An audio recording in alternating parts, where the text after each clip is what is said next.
nomor sepunya Pak Tono juga kemarin di bulan Ramadan diambil oleh Allah Subhanahu wa taala. Bersyukur sampai di bulan Ramadan ini, Masya Allah, jenengan yang masih diberi umur sampai hari ini, pastikan setiap nikmat umur detik demi detiknya bermanfaat ibadah. Kalau jenengan lihat referensi Al-Quran dan hadis yang banyak itu, di bulan Ramadan itu detik demi detik itu bisa merubah keadaan hidup kita di dunia dan di akhirat. Maka pastikan umur walaupun setengah jam betul-betul terkonversi menjadi ibadah kepada Allah Subhanahu wa taala. Dan kita sama-sama tahu ibadah yang memiliki apa? Ismun jami'un likulli ma yuhibbullahu wa yarda. Ibadah yang memiliki nopo-nopo perbuatan, perkataan ingkang Allah cinta dan ridho. Perkataan dan perbuatan ingkang Allah cinta dan ridho. Maka mugi-mugi kita saged memanfaatkan setiap nikmat sekecil apapun untuk menegakkan ibadah kepada Allah Subhanahu wa taala. Salawat dan salam kita sampaikan pada junjungan kita Nabi Muhammad sallallahu alaihi wasallam. Mugi-mugi kita termasuk yang dimudahkan oleh Allah untuk mempelajari risalahnya, dan mudah-mudahan kita bisa mempraktikkan dalam kehidupan kita sehari-hari, insya Allah. Tidak mudah memang menegakkan sunnah, tapi perlu diketahui juga tidak mudah melakukan yang bukan sunnah. Kalau yang melakukan sunnah butuh tenaga dan biaya, demikian juga yang tidak sunnah juga butuh biaya juga dan tenaga. Makanya kita nanti bahas tentang definisi takwa secara mendalam, insya Allah.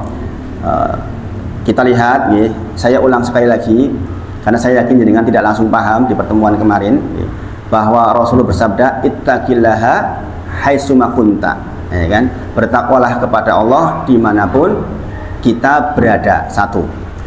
Bagian keduanya di penggalan hadisnya adalah wa'at bi'is sayyi'atal hasanata tamhuha. Pastikan kalau kita berbuat keliru, tutup langsung dengan perbuatan baik. Manusia, kata Rasulullah, istaqimu walan tuhsu. Istiqomahlah kalian dan kalian pasti nggak akan mampu. Mesti ono keplesetnya, mesti ono salah. Maka Rasulullah memberikan rumus untuk menyelesaikan. Gimana kok wa'at bi'is sayyi'atal hasanata tamhuha. Kata Rasulullah, setiap kali kita terpaksa kemudian keliru, segera ikuti dengan kebaikan, tamhuha, maka yang baik itu akan menutup yang elek. Ini rumus supaya kita tetap timbangannya baik di sisi Allah Subhanahu wa taala. Yang ketiga, wa khaliqin nasa bi khuluqin hasanin. Ini satu rangkaian hadis nomor 18 nih. Dan pergaulilah manusia dengan yang paling ahsan, akhlak yang paling baik yang bisa kita tampilkan. Ada urut-urutannya, bagaimana ke orang tua, bagaimana ke suami, bagaimana ke anak, bagaimana ke tetangga, bagaimana ke guru, bagaimana ke murid, masing-masing ada takarannya. Ini menakjubkan kalau kita pelajari, sungguh akhlak mulia itu luar biasa. Maka tidak ada timbangan yang mengungkuli timbangan akhlak mulia di yaumil akhir kelak. Nah, ini pembahasan kita di pertemuan yang lalu. Sekarang kita lihat takwa yang selama ini kita mengetahui definisinya adalah melaksanakan perintah menjauhi larangan, gitu. Dari kita SD, SMP, SMA kan itu yang dibahas. Takwa adalah melaksanakan perintah menjauhi larangan. Sekarang kita perdalam, karena memang tujuan kita puasa pun supaya bertakwa kepada Allah. Dan inilah cara paling baik untuk masuk ke gerbang kematian sehingga kita sukses memasukinya. Itu takwa kepada Allah Subhanahu wa taala. Allah berfirman di dalam Quran surah Yunus 62, 63, 64 yang dulu sudah pernah saya bahas terkait dengan wali, maka itu juga terkait dengan ketakwaan kepada Allah Subhanahu wa taala. Saya perlambat sekarang. Tadi kan banter toh nih. Sekarang saya perlambat. Takwa secara bahasa artinya itu pelindung. Pelindung atau pembatas, semacam tembok. Takwa disebut antaja'ala bainaka wa baina adzaballah wiqayatan. Ini kalau jangan paham ini itu menakjubkan. Menakjubkan.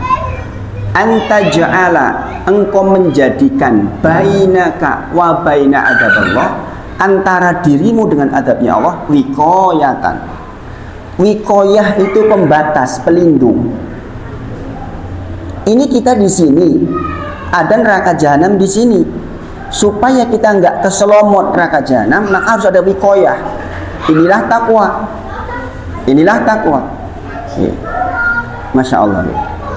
Maka sebenarnya kalau kita memahami secara mendetail tentang takwa itu memang cukup untuk bekal hidup. Allah berfirman, wa tazawwadu fa inna khairaz zadi taqwa. Sesungguhnya sebaik-baik bekal memang takwa. Miskin kita bertakwa beruntung, kaya kita bertakwa beruntung, muda kita bertakwa beruntung, tua kita bertakwa beruntung, sakit kita bertakwa beruntung, kekurangan kita bertakwa kita beruntung. Demi Allah Bapak Ibu semuanya. Makanya Allah berfirman wa tazawwadu fa inna khairaz zadi taqwa. Ini terkait dengan haji sebenarnya ayatnya ya. Al-hajju ashhurun ma'lumat faman farada fihinnal hajja fala rafatha wala fusuqa wala jidala fil hajj wa ma taf'alu min khairin ya'lamuhu Allah. Terakhir, wa tazawwadu fa inna khairaz zadi taqwa wattaquni ya ulil albab. Jadi memang ini sebaik-baik bekal. Maka pastilah kita harus tahu detil maksud dari takwa. Antaja'ala bainaka wa baina adaballah wiqayatan. Engkau jadikan antara dirimu dengan api neraka ada wiqayah, pembatas. Dengan apa tembok pembatas itu dibangun? Bitihodi awamirillah wajtinabi wawahi. Itu membangunnya dengan itu. Jadi kita membangun batas itu dengan bitihodi awamirillah, yaitu melaksanakan perintah. Kembali ke definisi asal tadi itu. Contoh, Allah memerintahkan sholat, pasti sholat baik untuk kita, pasti, nggak mungkin nggak. Allah nyuruh kita sedekah, pasti sedekah baik untuk kita. Allah nyuruh kita sabar, pasti sabar baik buat kita, pasti. Karena Allah itu yang menciptakan kita, maka Allah yang memiliki kita, maka Allah yang mengurus kita, dan Allah yang mengatur kita. Kalau Allah bikin aturan, pasti untuk kebaikan kita, nggak mungkin nggak. Cuma kadang-kadang kita nggak tahu hikmahnya, belum tahu. Kita disuruh sholat, kemudian kita laksanakan sholat, maka jenengan sedang membangun tembok atau wikoyatan sehingga jenengan nggak diselomot sama api neraka. Seandainya jenengan nggak sholat, jenengan dilempar ke neraka jahanam. Maka dengan apa kita membangun ketakwaan? Yaitu dengan bitihodi awamirillah. Kita berusaha betul-betul setiap nikmat yang Allah berikan kepada kita dalam rangka untuk membangun itu. Nopo-nopo yang Allah perintahkan jenengan lakukan betul. Walaupun jenengan nggak tahu hikmahnya, jane gopo toh iki jane, tapi pasti itu kebaikan buat kita. Kemudian dikatakan bitihodi awamirillah, dan menghindari apa yang Allah larang. Wawahi. Orang-orang punya keinginan untuk berbuat yang melanggar aturan. Orang tuh punya keinginan itu. Orang tuh diberi nafsu. Subhanallah. Ada kesaksian ke saya itu, Ustaz, saya itu janda sudah lama. Ini cerita ke saya betulan. Saya digoda sama ting-ting, berondong, bujang ting-ting. Ya Allah Ustaz, saya itu bilang sama istri saya ceritanya gitu. Bertiga. Saya alhamdulillah tahan Ustaz. Paham, mohon maaf Ustaz, saya tuh udah nggak dapat nafkah lahir dan batin tuh lama, dan saya jenengan tahu saya masih muda. Saya tahan diri padahal anaknya ganteng, bagus. Itu artinya apa? Dia sedang wajtinabi wawahi. Karena dia bertakwa kepada Allah sehingga dia nggak mau. Andai dia lakukan itu, maka bangunan takwanya ambruk dan dia keselomot api neraka. Maka sekali lagi takwa adalah antaja'ala bainaka wa baina adaballah wiqayatan. Engkau jadikan antara dirimu dengan api neraka ada wiqayah, ada pembatas. Ini salah satu definisi takwa. Prinsipnya sebenarnya sama nih. Kita melaksanakan perintah, menjauhi larangan. Prinsipnya sama. Tapi keterangan lebih lanjut itu menjadi penting. Kemudian Al Hasan Al Basri menyebut rahimahullah taala, al-muttaqun ittaqau ma hurima alaihim. Takwa adalah jenengan menjaga diri dari apa yang diharamkan. Kalau ada aturan judulnya haram, ya sudah. Seorang muslim tuh nggak punya pilihan lain kecuali mengatakan sami'na wa ata'na. Saya dengar, saya taat. Pilihannya cuma itu. Jangan kayak orang-orang Yahudi.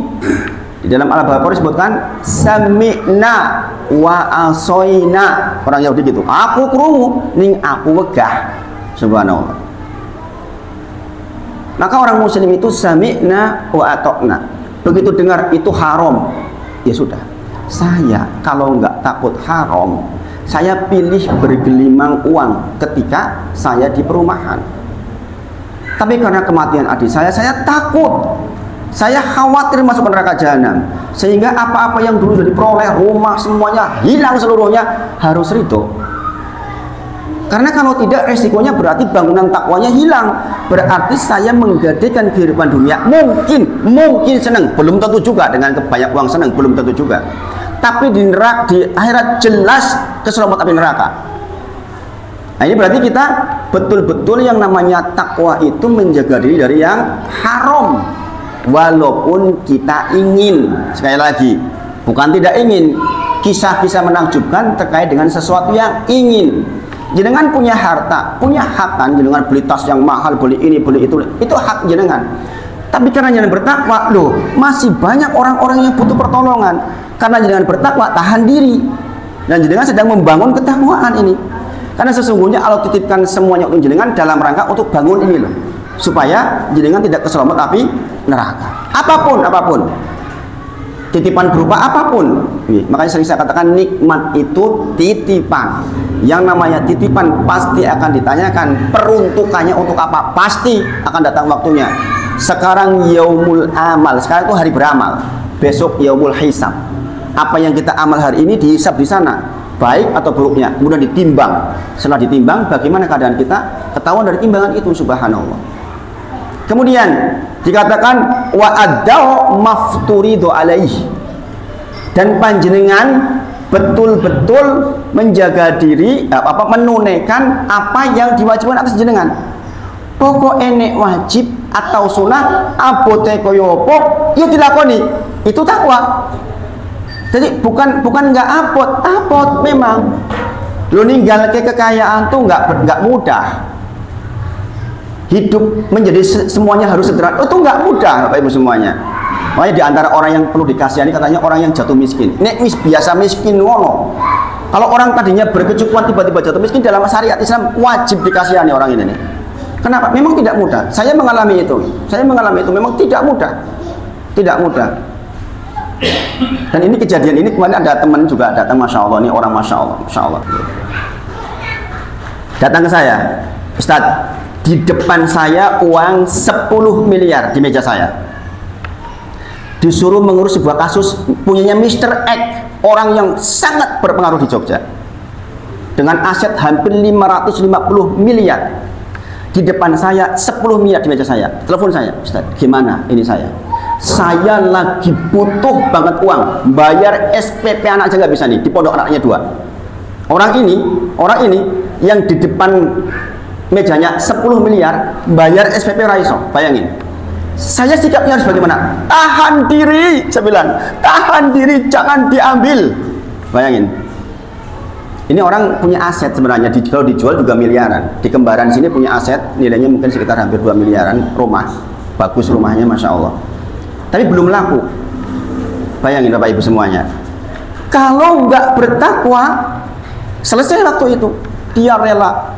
Inilah orang yang kemarin saya ceritakan, dia yang bawa jenazah orang yang tabrakan itu, yang bau wangi. Inilah orangnya. Saya kenal sangat baik dan beliau beberapa kali ke rumah. Masya Allah. Jadi kita berusaha betul meninggalkan yang haram dan berusaha betul melaksanakan apa yang memang Allah wajibkan atas kita. Kita disuruh menghindari hal-hal seperti itu. Itu riswah. Untuk apa uang 10 miliar itu? Di antaranya untuk ngurus kasus, maksudnya. Ambil sebagian tuh 2 miliar, yang 8 miliar kasihkan ke ini. Udah dirancang seperti itu. Dia nggak mau. Satu sisi dia sangat butuh, ini orang butuh ngono. Orang lagi butuh, bayangin. Dan itu berulang kali. Aset yang di Kembaran didatangi oleh orang. Mas, jual berapa? 1 miliar 750 juta. Orang ini bilang, Mas, tak beli 2,5 miliar seluruh urusan saya, tapi untuk sekolah mingguan. Untuk sekolah mingguan. Tahu kan sekolah mingguan? Tahu ya? Untuk agama Kristen. Tanya ke saya lagi, gimana ini? Jangan diambil, tahan. Bayangin, ngedol 1.750.000 dituku 2,5 miliar itu pripun coba. Kalau enggak takwa kepada Allah, selesai itu. Di Kembaran bakal ada tempat sekolah mingguan, tempatnya dengan Pak dekat, Masya Allah. Di samping UMY, dia juga punya aset senilai 4,5 miliaran. Ditawar berapa? Ditawar 7 miliar, tapi untuk kegiatan peribadahan. Enggak dikasih, alhamdulillah. Tahan diri.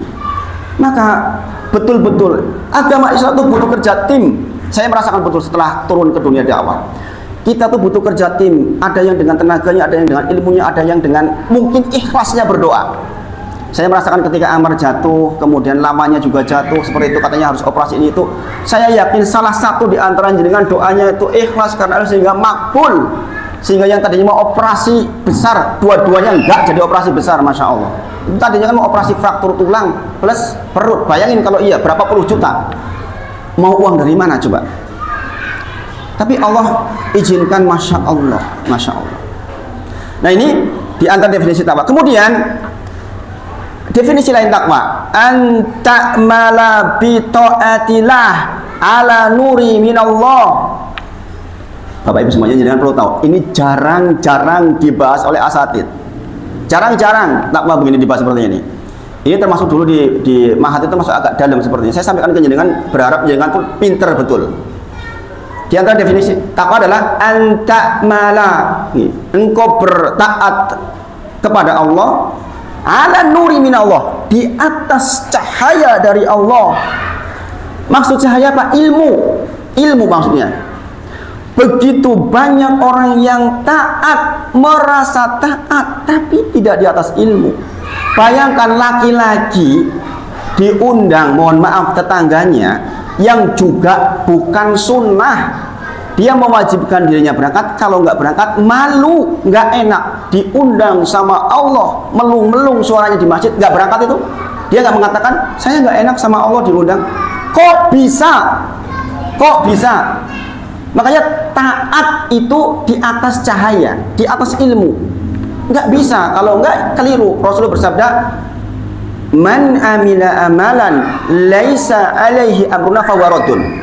Barang siapa yang mengamalkan suatu amalan walaupun terlihat baik tapi nggak dicontohkan oleh Nabi Muhammad SAW, tertolak, capek-capek tertolak. Dan ini berlaku umum, bahkan hatta persoalan ziarah pun harus dengan ilmu. Gini apa nggih? Ziarah paling penting siapa? Orang tua kita. Begitu banyak orang tanpa ilmu ziarah jauh kemana-mana pakai biaya, subhanallah. Orang tuanya jarang didatangi. La ilaha illallah. Kelihatan takwa. Atau misalnya saya gambarkan ke jenengan, ada ibu-ibu merasa sehat pagi-pagi, saya mau sholat subuh 10 rakaat. Wong saya bertakwa kok, saya taat kepada Allah kok. Bukan ke 10 lebih baik daripada 2? Diterima enggak sholat subuh 10 rakaat ibu-ibu? Diterima bukan? Sholat subuh 10 rakaat diterima bukan? Kenapa nggak diterima? Kan lebih banyak, lebih bagus. Orang kan sering mengatakan, "Mosok sih iki kan api, iki kan dikir api, iki kan sedekah api loh niku." Diterima nggak? Disiksa malahan. Bayangin. Sahabat bertanya kepada sahabat yang lain, "Bagaimana mungkin Allah menyiksa hambanya gara-gara sholat? Sholat kan bagus." Engkau disiksa bukan karena sholatmu. Allah nggak mungkin menyiksa orang yang sholat. Engkau disiksa karena kau menyelisihi nabimu. Nabimu perintahkan 2, kau lakukan 10. Nabimu mengatakan ni'adan tidak ke masjid, jangan malahan tidak ke yang lain. Ini problematika, Bapak Ibu semuanya. Paham Bapak Ibu nggih? Anta mala bita'atillah ala nuri minallah. Kemudian ada perasaan begini. Jadi definisinya ala nuri minallah, kemudian tarju sawaballah. Keadaan hati panjenengan tarju itu ngarep-arep banget sawaballah. Jadi kan dengar toh hadis tentang puasa, man soma ramadhana imanan wahtisaban. Wahtisaban artinya apa? Ngarep-arep ridhone Gusti Allah. Baru ghufira lahu ma taqaddama min dzambi, baru jenengan diampuni dosa-dosanya. Syaratnya iman dan ngarep-arep sama. jenengan ibadah di atas ilmu sambil ada perasaan di hati, tarju sawaballah, saya mengharap betul ridho Allah, bukan yang lain. Jenengan datang layat, apa yang ada di hati jenengan? Aku ini orang layat, ini aku mati sopo sing layati. Keliru Bapak Ibu semuanya. Aku orang mangkat joi, orang apa enak loh. Masa sih orang mangkat? Harus yang di hati jenengan, saya itu layat karena memang hakul muslim alal muslim, situn perintah Nabi. Hak seorang muslim atas muslim yang lain 6. Salah satunya ketika meninggal dilayati. Berarti jenengan apa? Sedang apa? Tarju sawaballah, jenengan sedang mengharap betul ridho Allah, bukan karena nggak enak sama tetangga. Jenengan kalau orang beriman, Bapak Ibu semuanya, insya Allah mayit jenengan tetap ada yang ngurus, walaupun jenengan meninggal di Korea misalnya sendirian. Janji Allah begitu Bapak Ibu semuanya. Maka jangan pernah berpikir jenengan mayat, wah ini aku ora layat ora patut suk, ini aku mati mesake no mayitku ditekne wae. Bukan itu Bapak Ibu semuanya. Paham Bapak Ibu nggih? Makanya tarju sahaballah, jenengan taat kepada Allah dengan taat di atas ilmu dan perasaannya betul. Ini yang kembali ke surat Al-Bayyinah ayat kelima. Wa ma umiru illa liya'budullaha mukhlishina lahudina hunafa. Tidaklah kalian manusia diperintahkan untuk beribadah kecuali ibadah yang ikhlas karena Allah, hunafa, lurus, bukan karena yang lain. Jenengan duduk seperti ini Bapak Ibu semuanya, pastikan, ya Allah, saya duduk di sini dalam rangka mencari ridhomu. Ridhomu ya Allah yang saya cari itu. Kemudian juga wa antajruka maksiatallah ala nuri milallah. Jenengan meninggalkan maksiat juga di atas cahaya dari Allah, di atas ilmu. Di tempat saya ada istilah orailok. Sama nggak di sini? Ajan jagung nengarep lawang, orailok, orang Cilacap bilangnya gitu. Mengkokok orang di jodoh, jodohnya atuh bebeh, katanya begitu. Kata-kata jangan duduk di depan pintu itu benar itu, tapi menambah dengan engkau jodoh buangel itu keliru. Itu bukan ilmu agama. Janjane mau medeni ton itu. Gini apa nggih? Ya namanya di depan pintu yang ngalang-ngalangi wong. Jangan, itu keliru, kezaliman. Jadi jenengan tidak duduk di depan pintu bukan alasan enggak dapat jodoh, tapi kezaliman dilarang oleh agama. Paham Bapak Ibu? Paham Bapak Ibu? Jadi engkau meninggalkan sesuatu di atas ilmu. Begitu banyak orang yang takut sesuatu enggak di atas ilmu. Oh lungu-lungu dino setu, engkau tabrakan, subhanallah. Ya masa ke sing kudu lunga dino setu. Ketiban tai cecep, waduh sial engkau mati, subhanallah. Nah ini kan kekeliruan tanpa ilmu. Nah itu. Nah dari dua definisi ini Bapak semuanya, demi Allah, orang yang tahan sampai akhir Ramadan nanti orang yang biasa ngaji. Di sini sudah diadakan ngaji ibu-ibu. Makanya Jumat pagi sempatkan. Sibuk nek ngetut ke sibuk orang bakal pol. Enggak bakal pol. Kita saja yang ngaji udah bertahun-tahun saja ilmu kayaknya masih kurang banyak. Gini apa lagi? Saya itu merasakan ibu-ibu semuanya, demi Allah, tanya ke istri saya itu semakin belajar merasa semakin bodoh. Kenapa? Lautan ilmu begitu luas, luar biasa. Itu saya sudah istirahat paling cuma 3 jam 4 jam sehari saja rasanya kurang ilmu, subhanallah, begitu luasnya ilmu. Kemudian apa perasaan hatinya ketika jenengan tidak melakukan maksiat? Takhafu iqaballah, sebab jenengan wedi dihukum kali Gusti Allah. Ketika jenengan tidak bermaksud, ada perasaan hati bahwa ini aku ngene dihukum. Kalau saya berzina, ya saya dihukum. Hukumannya meden ini pol-polan, itu maksudnya itu. Jadi jenengan meninggalkan maksiat dengan keadaan hati, saya takut ya Allah kepada iqabmu. Masya Allah. Kemudian yang ketiga, yang terakhir, Ibnu Mas'ud radhiyallahu anhu, orang hebat. Beliau menyebut tafsir tentang Quran surah Ali Imran 102. Ya ayyuhalladzina amanu taqullaha haqqa tuqatih wa la tamutunna illa wa antum muslimun. Wahai orang-orang yang beriman, bertakwalah kepada Allah haqqa tuqatih, dengan sebenar-benarnya takwa, wala tamutunna illa wa antum muslimun, jangan sekali-kali engkau meninggal kecuali sebagai seorang muslim, orang yang la ilaha illallahnya bagus. Beliau mengatakan maksud bertakwa dengan sebenar-benar takwa tiga hal. Ini tafsir dari Ibnu Mas'ud, orang yang Rasulullah dengerin bacaan Qur'annya, itu Ibnu Mas'ud, saking dahsyatnya Ibnu Mas'ud. Beliau mengatakan takwa adalah Allah itu ayyuta'a fala yu'sa. Allah itu ditaati bukan dimaksiati. Jangan perhatikan Bapak Ibu. Begitu jenengan sadar Allah itu Rob kita, dan kita sering mengucapkan Allahumma anta Robbi. Sayyidul istighfar hafal mboten? Sayyidul istighfar hafal mboten? Hafal nggih? Saya itu pemimpinnya para istighfar. Allahumma anta Robbi, ya Allah engkau tuh Rob saya. La ilaha illa ant, tidak ada yang berhak disembah kecuali engkau. Khalaqtani, engkau itu yang ciptain saya. Wa ana abduk, dan saya itu hamba. Nah, di sini disebutkan kalau kita sadar bahwa kita diciptakan, kita punya Rob, maka Allahnya kita tuh ditaati, bukan dimaksiati. Itu takwa itu. Maksud dari haqqatu qotih, takwa dengan sebenar-benarnya, yaitu apa? Allah tuh ditaati, nggak ada ruang untuk dimaksiati.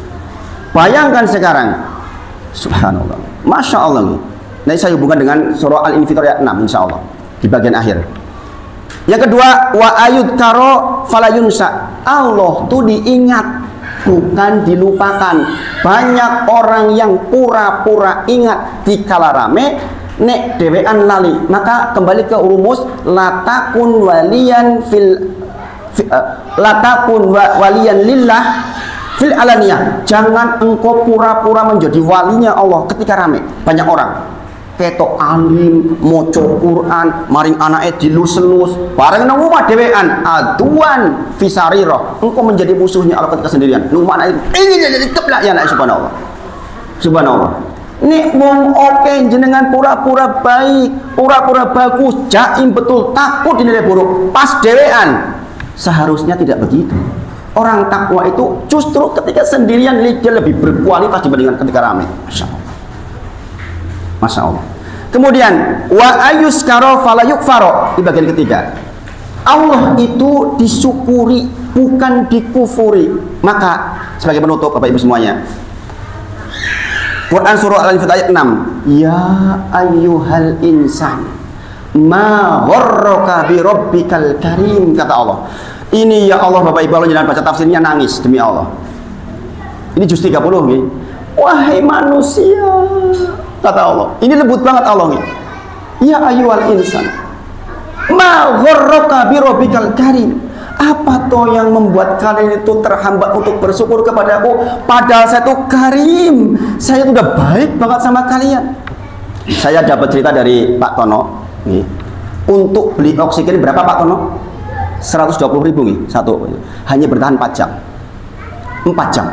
Jenengan bayangkan, satu botol bertahan 4 jam harganya 120.000. Berarti kalau 24 jam kali 6, katakanlah 150.000, plus minus 1 juta. Jenengan sekarang gratis. Gratis. Makanya Allah katakan, ya ayyuhal insan ma gharraka bi rabbikal karim. Kenapa? Apa tuh yang menghambat kalian untuk bersyukur kepadaku? Dipanggil ke masjid nggak datang, suruh ngaji nggak mau, suruh sedekah nggak mau. Padahal saya tuh karim, saya tuh kasih kepada kalian tuh banyak, gratis. Itu baru oksigennya yang di luar, belum hidungnya. Cara bikin hidung bagaimana? Belum urat-uratnya. Bayangkan di dalam urat ada urat lagi. Bagaimana Allah memelihara itu semua? Makanya Allah berkata, ya ayyuhal insan ma gharraka bi rabbikal karim. Di ayat berikutnya, alladzi khalaqaka fasawwaka fa'adalak. Allah itu menciptakan kalian sempurna, fasawwaka fa'adalak, dan seimbang. Coba jenengan gak dibuat seimbang, kakinya kanan kiri gak seimbang, berat. Mata dibuat gak seimbang, berat. Bayangin, Allah katakan alladzi khalaqaka fasawwaka fa'adalak. Allah ciptakan kalian itu sempurna, fa'adalak, dan seimbang. Maka di dalam Quran surah Az-Zariyat ke-21 ayat menyebutkan tentang Masya Allah, wa fi anfusikum afala tubsirun. Coba perhatikan di dalam dirimu, kata Allah.